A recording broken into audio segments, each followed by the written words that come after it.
Isabel Pantoja está al borde del abismo, su salud y su espíritu se desvanecen en un estado crítico, y el motivo, antes celosamente guardado, ha salido a la luz con una confesión desgarradora que ha dejado petrificada a toda España. La tonadillera ha admitido un engaño de proporciones gigantescas a sus propios hijos, incluso a Kiko Rivera en lo tocante a la herencia de Paquirri. Porque la prueba que tenemos hoy no es un simple rumor, son unas declaraciones íntimas, obtenidas de su círculo más cercano, que destapan una trama de secretos y falsedades mantenidas durante décadas, un entramado que, ahora lo sabemos, la está consumiendo por dentro.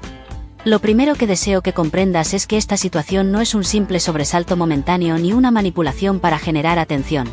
Lo que te revelaremos hoy acerca de Isabel Pantoja es algo sumamente grave, de una seriedad inaudita. Y lo más lacerante no es únicamente lo que padece internamente, sino el cómo ha llegado a este punto sin que prácticamente nadie actuara para detenerla. Porque en este preciso instante, alrededor de la figura de Isabel, hay una palabra que resuena con insistencia en los pasillos, en las conversaciones telefónicas y en las confidencias más reservadas: angustia, una preocupación profunda y sin paliativos. No te lo comunico con la intención de alarmarte, te lo transmito para que captes la imagen completa de una mujer que lo ha tolerado todo y que ahora, por vez primera, parece que ya no puede soportar más peso. ¿Puedes siquiera imaginarte la magnitud de esta revelación? Imagina esta escena, ocurrida hace apenas un par de días. Al otro lado de la línea telefónica, Isabel Pantoja, la misma mujer que antaño lanzaba unos gritos capaces de paralizarte, la que infundía respeto con solo hacer acto de presencia en una estancia, la misma que pisaba un escenario y se adueñaba del universo entero con su arte. Y de repente, esa voz que antes inundaba estadios y estudios de televisión, ahora apenas logra articular sonido, habla con un hilo de voz, se percibe su fatiga, su cuerpo se intuye quebrantado. Quien ha conversado con ella lo relata con una crudeza desgarradora. No le sale la voz, no tiene fuerzas ni para manifestar su enfado. Y uno no puede evitar pensar, con lo vehemente que siempre ha sido, con el carácter indomable que poseía, para que ni siquiera le brote ese genio que la caracterizaba, ¿cómo debe estar por dentro esta mujer? A esto añádele un elemento que impresiona todavía más si cabe: las célebres fotografías, esas instantáneas capturadas con un simple dispositivo móvil en un emplazamiento que se guarda en el más estricto secreto, pero que ya han sido contempladas por algunos individuos privilegiados. Fotos en las que, te lo digo sin rodeos, resulta verdaderamente difícil reconocer a Isabel Pantoja, cuesta horrores identificarla. No estamos refiriéndonos a que se la vea más envejecida, algo que nos sucede a todos inevitablemente. Estamos hablando de una mujer destrozada, hundida, con la expresión apagada, con la mirada perdida en un abismo. Quienes las han observado, manifestaban al principio con incredulidad: no puede ser ella. Y solo prestando atención a detalles muy específicos, a rasgos concretos y singulares, admiten con pesar que sí, que indudablemente es Isabel. Y ese cuesta reconocerla es, en realidad, el resumen perfecto de su estado actual. No es la misma que conocimos, ni en su apariencia externa ni en su esencia interna. ¿Acaso crees que esta es una simple etapa de cansancio pasajero? ¿O estamos ante el derrumbe de un icono? Y en este punto emerge una realidad que nadie se atreve a pronunciar en voz alta, pero que todos percibimos. Una persona puede ser extraordinariamente resistente, capaz de soportar innumerables adversidades y calamidades, puede atravesar el infierno de la prisión, enfrentar juicios interminables, sufrir traiciones que le parten el alma, soportar portadas periodísticas infames y, aún así, salir adelante.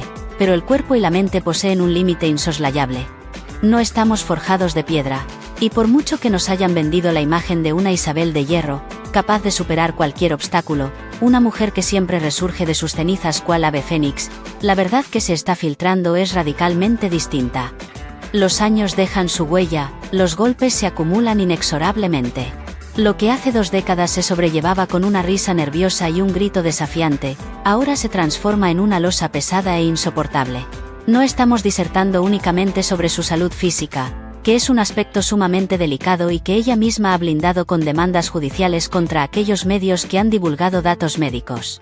Hablamos también de una salud emocional hecha añicos, fragmentada en 1000 pedazos. Porque si Isabel Pantoja ha procurado impedir que se difunda información sobre su historial clínico, y es lógico que lo haga por su privacidad, eso no borra la cruda realidad de que su círculo más íntimo, sus verdaderos amigos, la gente que la ve y conversa con ella, está genuinamente asustada.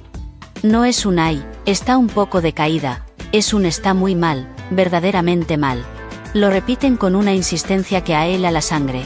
Tocar fondo no siempre implica un ingreso hospitalario de urgencia. A veces, significa mirarte al espejo y no ser capaz de reconocerte, o coger el teléfono y sentir que ya no te queda ni una brizna de voz para defenderte de la mentira. ¿No es hora de que la sociedad deje de exigir la imagen de una fortaleza inquebrantable? Piénsalo con calma y detenimiento. Estamos refiriéndonos a una artista cuya existencia ha estado repleta de escenarios majestuosos, de luces deslumbrantes y de melodías que tocaban el alma, pero también de sombras abismales y tormentosas. El tristemente célebre caso Malaya, ese idilio apasionado con Julián Muñoz que le valió el antagonismo de medio país, esa peculiar amistad con Encarna Sánchez que arrastró consigo un sinfín de habladurías y especulaciones, y el machaque implacable y continuo de programas televisivos como Aquí hay tomate primero y Sálvame después, donde su nombre era empleado como un arma arrojadiza día sí y día también, sin tregua, a cualquiera le pasaría factura de una manera devastadora, y ella, por mucho que se nos haya vendido la imagen de una fiera indomable, es un ser humano, de carne y hueso. El cuerpo aguanta hasta que, sencillamente, deja de aguantar. Y ahora llegamos a la parte que duele de verdad, la que oprime el pecho y desgarra el espíritu, su soledad. Porque Isabel hoy no posee a su alrededor lo que debería tener. No cuenta con una unidad familiar cohesionada, no tiene un hijo a su lado ofreciéndole consuelo, no hay una casa rebosante de voces que la cuiden y la arropen. Lo que la rodea son, fundamentalmente, fantasmas. Fantasmas de lo que fue en el pasado, fantasmas de las decisiones equivocadas que tomó, fantasmas de las oportunidades irreparablemente perdidas. Ella misma, según se cuenta entre sus allegados más íntimos, ha pronunciado una frase que desgarra el alma, que lo único que implora es que los hijos de Kiko, sus queridos nietos, no le hagan a su padre lo que Kiko le ha infligido a ella. Esa expresión no brota de los labios de una diva caprichosa o egocéntrica. Esa frase la articula una madre rota, una abuela que observa cómo el ciclo del dolor se repite inexorablemente y se consume de miedo ante la fatalidad. ¿Cómo puede alguien negar la gravedad de su situación después de escuchar esta confesión tan íntima? En ese contexto tan desolador, ¿cómo no va a encontrarse en un estado crítico, si no hace falta un parte médico oficial para comprender la magnitud de su sufrimiento? Tienes su edad, tienes el desgaste acumulado de una vida entera bajo los focos, tienes la aplastante soledad, tienes esas fotografías donde resulta imposible reconocerla, tienes la voz que le falla y apenas puede emitir sonido, tienes la pena profunda por la ruptura con su hijo, tienes la distancia insalvable con gran parte de su familia. Es un cóctel explosivo que ni la persona más fuerte del mundo podría soportar indefinidamente. Y sin embargo, todavía hay quien se empeña en seguir exprimiendo su nombre, su figura, su indecible sufrimiento, porque, tristemente, genera audiencia. De ahí emana también la preocupación de algunos que, aunque han vivido y se han beneficiado económicamente de hablar sobre ella, ahora se plantan con un gesto de seriedad y proclaman: cuidado, estamos jugando al límite. Yo sé que tú, que me estás escuchando atentamente, has visto cómo este personaje icónico ha crecido desde que era una niña que entonaba coplas con desparpajo. La contemplaste enamorarse perdidamente de Paquirri, la viste vestida rigurosamente de negro en su luto eterno, la observaste en procesión como una devota más, la viste entrar en la cárcel y, asombrosamente, la viste regresar al escenario como si nada hubiese ocurrido, con una entereza aparente. Y claro, desde la comodidad del sofá, una se acostumbra a pensar, esta mujer siempre resurge, es inquebrantable. Pero la impresión que se está transmitiendo ahora es diametralmente opuesta. Esta vez no se la percibe renaciendo, se la observa apagándose, de manera más lenta, sí, pero apagándose irremisiblemente. Y eso, déjame decirte, pone los pelos de punta. ¿No te da un escalofrío pensar en el final de una era, de una leyenda que se desvanece ante nuestros ojos, sin que nadie parezca capaz de evitarlo? Por eso insisto en que este es uno de esos momentos en los que no resulta agradable comunicar la noticia, porque no estamos discurriendo sobre un romance fugaz, ni sobre una exclusiva periodística más, ni sobre otro juicio mediático. Estamos debatiendo sobre una mujer elevada al límite, y lo verdaderamente terrible es que parte de ese límite, de ese abismo, lo hemos construido entre todos. Los que la aplaudieron con fervor cuando les convenía, los que la utilizaron despiadadamente como villana cuando sus intereses lo dictaban, los que le reían las gracias de forma servil cuando generaba dinero y los que ahora se rasgan las vestiduras con hipocresía. Entre todos hemos contribuido a que su nombre fuese un mero juguete mediático, y ese juguete, señoras y señores, se ha roto. A partir de este instante, la gran interrogante no es solo qué le ocurre exactamente, una cuestión íntima y delicada. La pregunta fundamental es, ¿existe alguien a su lado dispuesto a sostenerla de verdad, sin cámaras indiscretas, sin contratos leoninos, sin cuentas pendientes de saldar? Porque si la respuesta a esa pregunta es no, entonces sí que estamos frente a una situación de crítica auténtica, que va mucho más allá de diagnósticos médicos y de abogados. Una mujer que ha sido un símbolo, un ídolo, una bandera para innumerables personas, se está quedando sola en su peor momento, y eso, para cualquiera, es devastadoramente duro. Para alguien que ha vivido rodeada de focos y de la atención constante, lo es aún más. ¿Puede la fama ser una prisión más cruel que las rejas, cuando te deja a merced de una soledad tan abismal? Quédate con esta imagen grabada en tu mente. Isabel Pantoja en la quietud de su hogar, con el teléfono en la mano, hablando con un hilo de voz porque sus fuerzas no le dan para más, implorando casi en susurros que la cadena del dolor se corte en sus nietos, sabiendo que fuera se siguen difundiendo barbaridades y mentiras sobre ella. Y luego, reflexiona sobre la inmensa cantidad de mujeres que, al llegar a una determinada edad, experimentan una sensación similar, agotamiento extremo, profunda decepción, la amarga percepción de haber sido utilizadas, el miedo paralizante al futuro incierto. Por eso, esta historia cautiva tanto, porque más allá del traje de Faralaes y del plató televisivo, lo que subyace es una mujer exhausta, profundamente cansada. Hay un aspecto que siempre me ha indignado hasta lo más hondo y te lo voy a expresar sin ambajes. A Isabel Pantoja se la ha machacado de una forma que rara vez se ha presenciado en este país. Y lo más aborrecible no es que se la vapuleara cuando era joven, fuerte y desafiante, lo peor es que se la ha seguido machacando incluso cuando ya estaba caída, rota y sin defensas. Y eso, por mucha fama que se posea, por mucho dinero que se haya administrado, por muy artista que se sea, pasa una factura brutal, pasa factura en la mente, en el cuerpo y en el corazón. Y ahora lo estamos presenciando en su estado actual, porque, mira, una cosa es caer mal, y otra muy distinta es que medio país, con la inestimable colaboración de ciertos programas y de ciertos personajes, te conviertan en una diana humana a la que disparar día y noche sin tregua. ¿No es hora de que la sociedad se cuestione la crueldad de este ensañamiento constante? Y si anhelas comprender el por qué Isabel Pantoja se encuentra en el estado en que la vemos hoy, tienes que aprender también la raíz de este ensañamiento continuado. No es un hecho casual, surgido de la nada, no nació de un día para otro, y no se inició con su ingreso en prisión como muchos erróneamente creen. Esto viene de mucho antes, de un pasado lejano y complejo. Piensa en todo el peso que ha tenido que cargar sobre sus hombros esta mujer. El amor torrencial con Paquirri, su trágica muerte, el luto eterno que media España le exigía con vehemencia y que la otra media le criticaba con saña.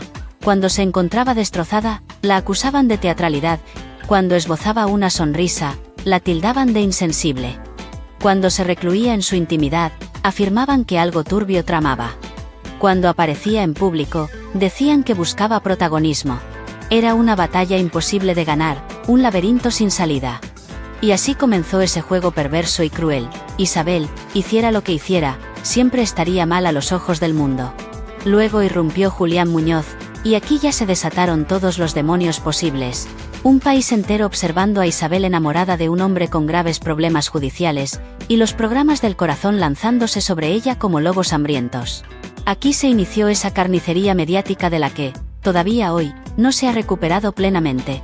Y ojo, sí, ella tomó decisiones discutibles, por supuesto que sí, pero también hay algo innegable: se convirtió en el juguete predilecto de aquellos que viven y se lucran del escándalo continuo.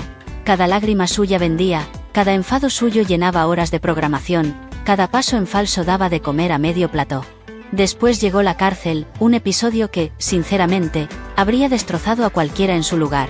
Y aún así, cuando salió, lo hizo para cantar, como si la vida la hubiese rebanado por la mitad, pero la música fuese el único reducto donde todavía podía respirar. Y la gente seguía alimentándose de su caída, todavía más críticas despiadadas, todavía más burlas hirientes, todavía más memes crueles, todavía más titulares rebosantes de veneno. ¿No te parece inhumano cómo una figura pública puede ser despojada de su dignidad paso a paso? A veces olvidamos que debajo del traje de artista, de la bata de cola, hay una persona, una mujer de carne y hueso, con piel, con miedos profundos, con inseguridades latentes. Y a Isabel se le negó incluso ese derecho elemental, el derecho a que las cosas le dolieran, a mostrarse vulnerable.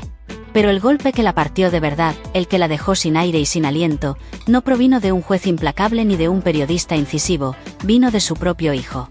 Y esta es la parte que para muchas mujeres, las que me escucháis ahora, es la más difícil de digerir, la que más cuesta tragar, porque se puede perdonar una traición amorosa, se puede perdonar una injusticia flagrante, se puede perdonar que hablen mal de ti hasta la saciedad, pero cuando es un hijo, tu propio hijo, el que te arranca la piel en público con tal crueldad, eso no hay cuerpo ni alma que lo resista. Y lo que hizo Kiko Rivera con la famosa herencia envenenada no fue un simple arrebato momentáneo o un desliz. Fue dinamitar por completo la imagen de su madre, ponerla en la palestra como si fuera una vulgar ladrona, pintarla como una mujer manipuladora, como una enemiga acérrima, y además hacerlo delante de millones de personas que observaban atónitas. Eso no es un conflicto familiar. Eso es una ejecución pública en toda regla. Y por si fuera poco, mientras él se convertía en víctima televisiva, ella se quedaba sola.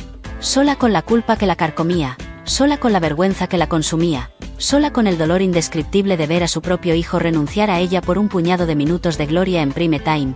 Sola viendo cómo las redes sociales la despedazaban sin piedad, sola viendo cómo la prensa celebraba la fractura familiar y sola, además, físicamente, encerrada en Cantora, con un silencio atronador que se le clavaba en el estómago cada día, como un puñal. De verdad, ¿alguien en su sano juicio puede creer que una mujer es capaz de soportar ese nivel de sufrimiento sin romperse por dentro? ¿Acaso no ves la sangre que ha derramado por esta traición pública? Porque lo que está experimentando ahora Isabel no es una enfermedad puntual o un bajón anímico pasajero. Es la suma devastadora de todas las grietas que ella ha ido intentando tapar y disimular durante décadas. Cada traición, cada titular amarillista, cada grito destemplado, cada programa dedicado a burlarse cruelmente de su vida, cada portazo en su cara y, sobre todo, cada decepción familiar. Por eso reitero que lo que está viviendo es crítico, y no solo en el plano físico. Lo verdaderamente crítico aquí es el alma, un alma que lleva demasiados años sosteniendo cargas que no le correspondían, pesos insoportables que la han agotado hasta el límite. Y aquí te voy a confesar algo que mucha gente piensa en privado, pero que pocos se atreven a verbalizar en voz alta. A Isabel también la han destruido un poco por dentro sus propias decisiones. No hablo de culparla sin paliativos, hablo de contemplarla como una persona real, de carne y hueso, no como un personaje inmaculado e irreal. Porque Isabel nunca supo pedir ayuda como debía, nunca supo apoyarse genuinamente en aquellos que de verdad la querían bien. Siempre evitó mostrar la más mínima debilidad, siempre actuó como si pudiera con todo ella sola. Y la vida le ha demostrado, con una crudeza brutal, que nadie puede sola, que por muy fuerte que seas, si no te dejas cuidar a tiempo, si no abres tu corazón, al final te rompes irremediablemente. Y claro, ahora observa su situación actual y todo encaja perfectamente. Encaja que no tenga voz, que le cueste articular palabras. Encaja que no pueda con el peso abrumador de su propio apellido, de su leyenda. Encaja que las fotos muestren una imagen que asusta, que hace temblar. Encaja que la gente de su entorno esté alarmada hasta la médula. Encaja que no levante cabeza desde hace 5 años. Encaja que haya tocado fondo, aunque nadie quiera reconocerlo oficialmente. El cuerpo habla cuando la boca ya no puede articular palabra alguna. ¿No es desgarrador pensar que la prudencia y el orgullo pudieron con su propia supervivencia? Y ahora te planteo la gran cuestión que a todos nos martiriza. ¿Hay una salida real, una puerta de esperanza para Isabel Pantoja? Porque a lo mejor tú estás esperando que yo te diga con rotundidad, sí, se va a recuperar, va a volver a los escenarios, todo va a ser como antes, la Isabel que conocemos regresará. Y yo, honestamente, creo que eso es lo que a todos nos gustaría en el fondo, pero la realidad es mucho más compleja y no es tan sencilla. Volver al escenario no es volver a la vida. Subirse a cantar ante miles de personas no arregla la profunda soledad que la carcome. Una gira exitosa no cura el miedo paralizante a quedarse sola en una habitación cuando se apagan las luces y termina el espectáculo. La única salida verdadera que tiene Isabel pasa por algo que nunca ha hecho de forma sincera y profunda. Pasa por bajarse de su propio pedestal, por pedir ayuda sin vergüenza ni altivez y por permitir que alguien la sostenga de verdad, sin tener que pagarle por ello, sin tener que dirigirle la vida, sin tener que controlarlo absolutamente todo. Y aquí quiero que pienses también en ti misma, en tus propias vivencias. ¿Cuántas veces has aguantado más de la cuenta por orgullo desmedido? ¿Cuántas veces has proyectado una imagen de fortaleza inquebrantable cuando en realidad estabas hecha polvo por dentro? ¿Cuántas veces has mirado más por el qué dirán los demás que por tu propia salud mental y emocional? Isabel es un espejo, quizá exagerado, de esa realidad. Ella lo ha llevado al extremo porque ha tenido cámaras, fama y millones de euros a su disposición. Pero el mecanismo es el mismo que muchas mujeres han sufrido en silencio y con dolor. No querer parecer débil, no buscar terapia a tiempo, no cortar lazos con quien te hace daño, confiar ciegamente en hijos que luego te apuñalan por la espalda sin piedad. Lo que le ocurre a ella es un aviso gigante de lo que no debemos permitirnos en pequeña escala en nuestras vidas. Por eso te voy a pedir algo muy concreto, muy importante. Si sientes que este vídeo te está removiendo algo por dentro, si estás viendo en la historia de Isabel cosas que te han pasado a ti, quizás en un nivel diferente, no te quedes callada. Primero, aquí, en nuestra plataforma, déjame tu comentario, tu reflexión. Cuéntame, si también has sentido que la familia te ha fallado, si has estado a punto de hundirte por aguantar más de lo que podías. Este espacio no es solo para criticar a los famosos, es para que pongamos palabras a lo que a muchas les da vergüenza decir en voz alta, a lo que silencian por miedo o por pudor. Y segundo, suscríbete ya mismo, porque aquí vamos a seguir contando lo que otros no quieren tocar, no solo por morbo, sino para que no nos tomen por tontas, para que abramos los ojos. Dale a me gusta si crees que a Isabel se la ha llevado demasiado lejos, si crees que se ha cometido una injusticia con ella, y activa la campanita en la opción todas para que te avise cada vez que subamos una historia tan impactante como esta. Volviendo a ella, a Isabel, la pregunta clave, la que nos quita el sueño, es, ¿quién va a dar el primer paso crucial? ¿Ella para dejarse ayudar? ¿Su hijo para pedir perdón de verdad y no delante de una cámara? ¿Su entorno para dejar de exprimirla y buscar su propio beneficio? ¿Los medios para tener un mínimo de decencia y no hacer fiesta con cada bajón que tenga? Porque te lo digo en serio, si nadie frena esta espiral, esto puede acabar muy mal, en una tragedia evitable. Y luego vendrán las lágrimas televisivas, los homenajes póstumos, las canciones sonando en bucle, los qué pena, qué injusticia, que pronto se fue. Y yo, como tú, me niego rotundamente a ese teatro hipócrita. Si tanto dicen que la quieren, que empiecen a demostrarlo ahora mismo, mientras está viva, mientras se le puede abrazar, mientras todavía hay algo, aunque sea mínimo, que salvar. También te voy a pedir otra cosa, esta es todavía más importante que la anterior. Comparte este vídeo en tu grupo de amigas, en la familia, en ese chat donde siempre comentáis estas cosas. Compártelo para que más gente entienda que detrás del titular, Estado crítico de Isabel Pantoja, hay una historia de excesos, de falta de límites, de familia rota y de una industria sin escrúpulos ni moralidad. Cuanta más gente sepa ver estas señales, menos permitiremos que se repitan en casa y en la televisión, menos nos dejaremos engañar. Y voy a terminar con una imagen final que quiero que se te quede grabada a fuego en el alma. Imagínate a Isabel, una noche cualquiera, sin focos deslumbrantes, sin escenario, sin maquillaje que oculte sus ojeras, a solas con sus recuerdos, con su culpa, con su miedo más profundo. Una mujer que lo tuvo todo, que fue adorada por millones, que fue temida por muchos, que fue usada y explotada hasta la saciedad, y que ahora está al borde de sí misma, al límite de su propia existencia, preguntándose en silencio si merecía este final tan amargo, preguntándose si alguien va a aparecer, no para grabarla, no para venderla al mejor postor, sino para sentarse a su lado y decirle con honestidad: ya está, Isabel, ya no tienes que ser fuerte, ahora te toca descansar, permitirte ser vulnerable. Si alguna vez te has sentido así, aunque sea un poquito, prométete a ti misma que no vas a llegar a ese extremo. Ponte por delante de todo, cuida tu salud, tu mente, tu corazón y no permitas que ni la familia, ni los hombres, ni el trabajo, ni el qué dirán te lleven a un estado crítico sin que tú digas basta, sin que alces la voz para decir que ya no puedes más. Gracias por haberte quedado hasta el final de este análisis crítico. Si piensas que Isabel Pantoja no se merece acabar así, dímelo en comentarios. Si crees que Kiko tiene una responsabilidad enorme en este desgaste, dímelo también. Aquí se puede hablar claro y sin censuras. Suscríbete, dale a like, comparte este mensaje y, sobre todo, cuídate tú más de lo que ella se ha cuidado a sí misma. Porque quieran o no quieran, aquí vamos a seguir informando y abriendo los ojos a la verdad sin miedo.